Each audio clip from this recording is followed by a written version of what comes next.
Assalamualaikum warahmatullahi wabarakatuh.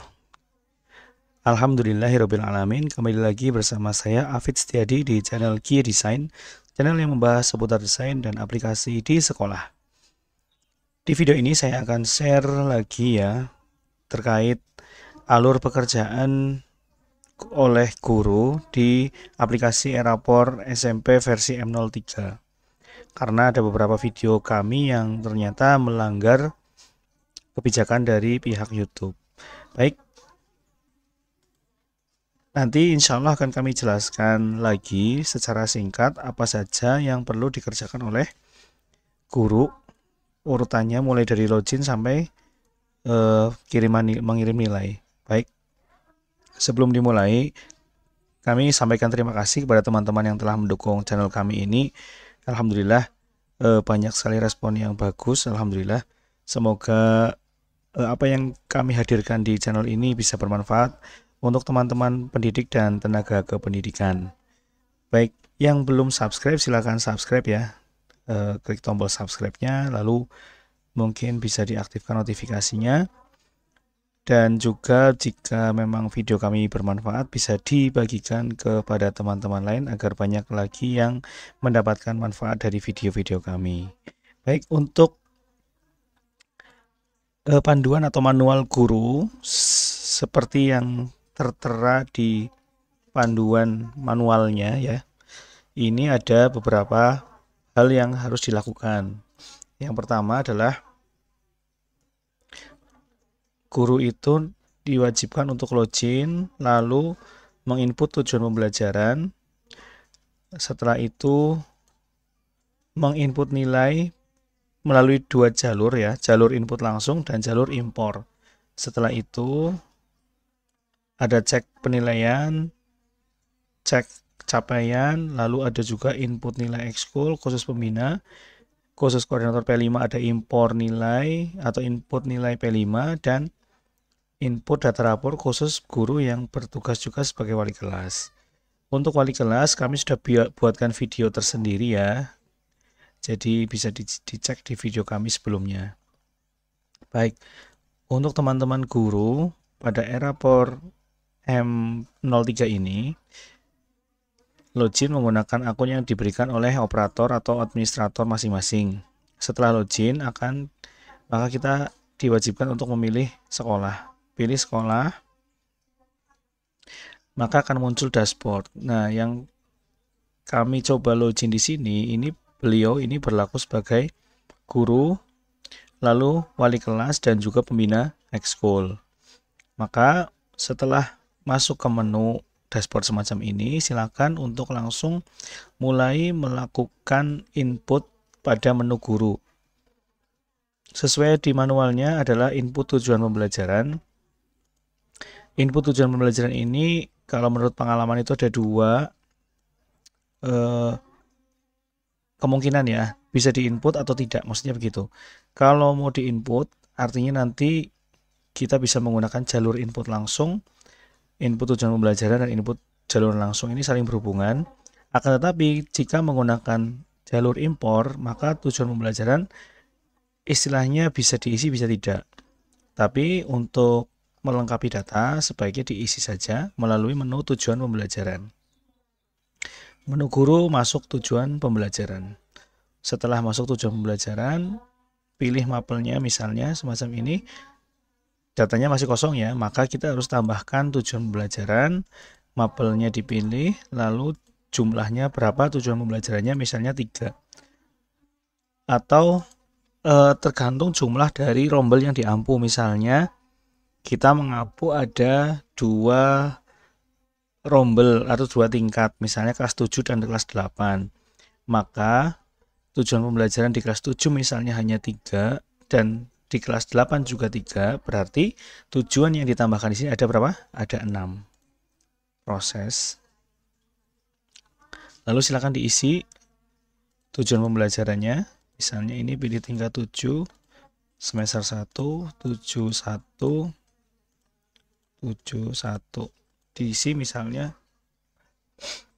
mengoperasikan komputer atau semacamnya, bisa dicek di materi yang Bapak Ibu ampu ya untuk informatika dan lain sebagainya. Ini tujuan kedua, tujuan pembelajaran ketiga. Ini yang 3 ini yang untuk kelas 7, 3 ini untuk kelas 8. Ini tujuan pembelajaran 1, tujuan pembelajaran atau materi ya. Materi kedua, materi ketiga. Bisa semacam itu. Setelah selesai, klik tombol simpan data. Nah, ini ada status aktif, tidak aktif, ini bisa di edit jika tidak diperlukan. Setelah selesai, Bapak Ibu bisa langsung menuju nilai import. Di sini ada 2 menu, input nilai raport dan import nilai raport. Kita pertama pakai input nilai raport. Kita pakai jalur yang pertama, input nilai raport di sini. Pilih kelasnya 7 informatika semester. Nah, di sini terlihat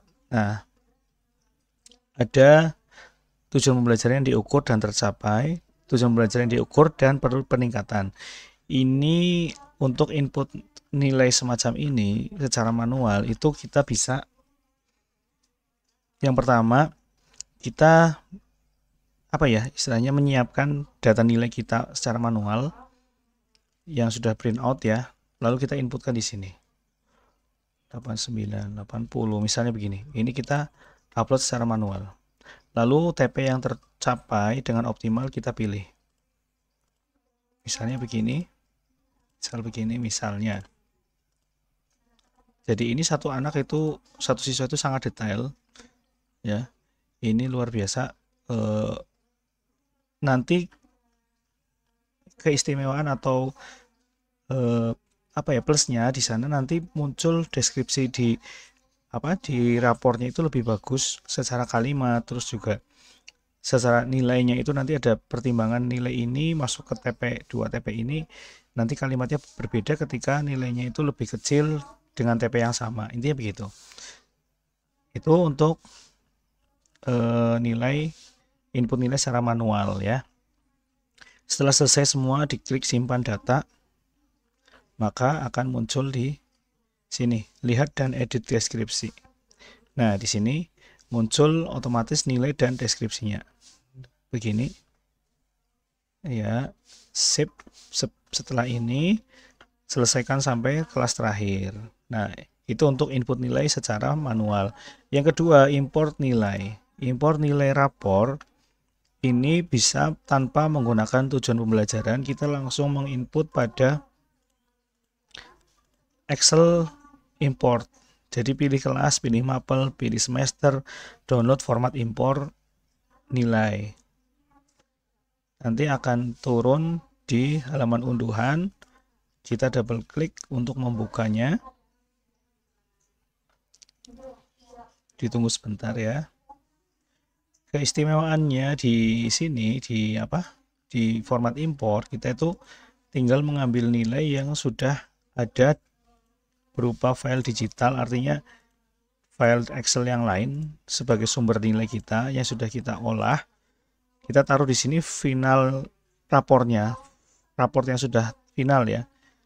Berikut capaian tertinggi dan terendah. Untuk capaian tertinggi terendah ini ada maksimal karakter yang dipakai hanya 300 karakter, artinya termasuk spasi dan tanda baca itu maksimal 300 karakter.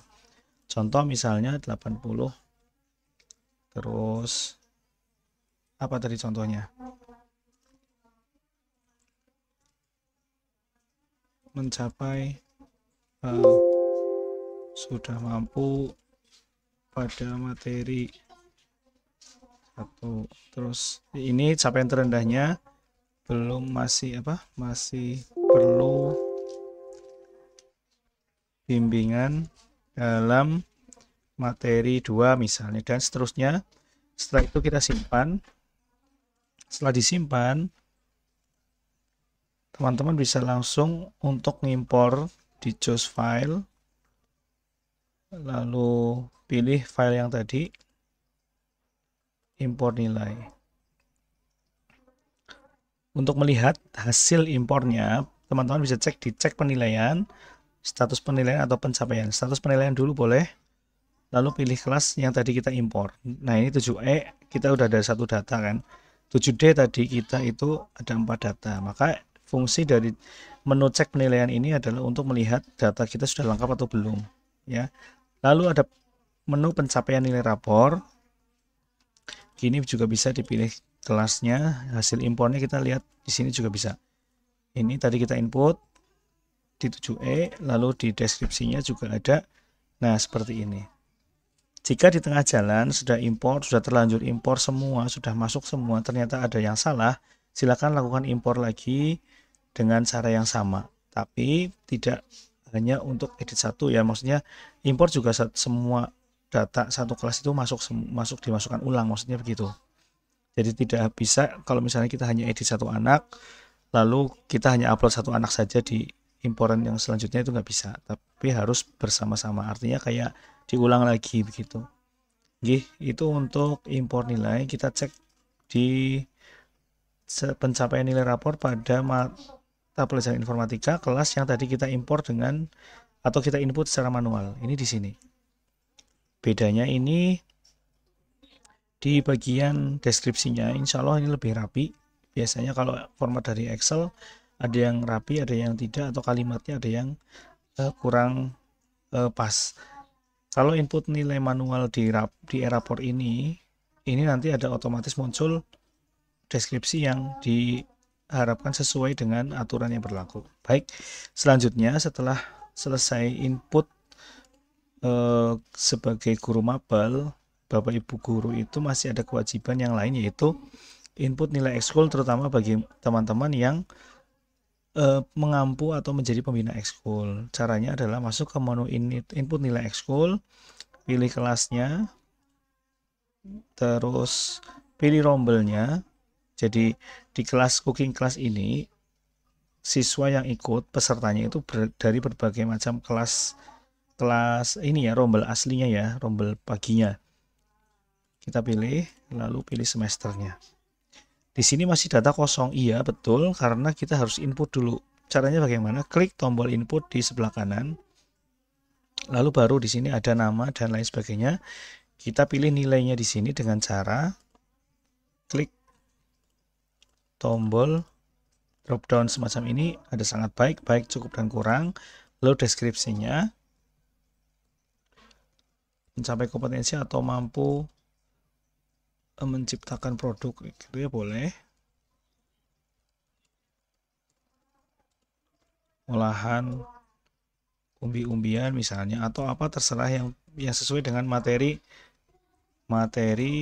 pada ekstrakurikulernya. Setelah ini simpan data, terus habis ini nanti setelah ini tinggal lapor ke wali kelas kalau kita sudah input selesai begitu. Cek penilaian saja boleh, nanti untuk ngecek tahapan kita sudah selesai, sudah sampai mana. Itu untuk menu di guru ya, insya Allah hanya semacam itu. Tambahan sedikit untuk guru yang mengampu di kurikulum Merdeka tadi seperti itu. Kalau yang kurikulum K13 ini ada sedikit tambahan, yaitu di input. Setelah input nilai itu ada input namanya input nilai P3. Ini sudah saya jelaskan di video sebelumnya ya. Baik, kita preview sedikit. Intinya begini, setiap dimensi diisi masing-masing. Ingat, kelas yang dipilih adalah kelas yang ikut kurikulum 13 ya, bukan kurikulum Merdeka. Nah seperti ini sudah diisi jadi. Nah untuk milih nilainya cukup di atas saja, nanti yang lain ikut dengan pilihan yang tadi, yang pertama ini ya. Baik, untuk tutorial kali ini mungkin itu dulu. Ini untuk mengganti video kami sebelumnya. Semoga yang sedikit ini bermanfaat. Mohon maaf apabila ada kekurangan. Jangan lupa untuk mendukung terus channel kami agar lebih berkembang dan lebih memberikan manfaat yang lebih banyak, serta bisa ada keberkahan untuk kami. Terima kasih dari kami Kia Design. Wassalamualaikum warahmatullahi wabarakatuh.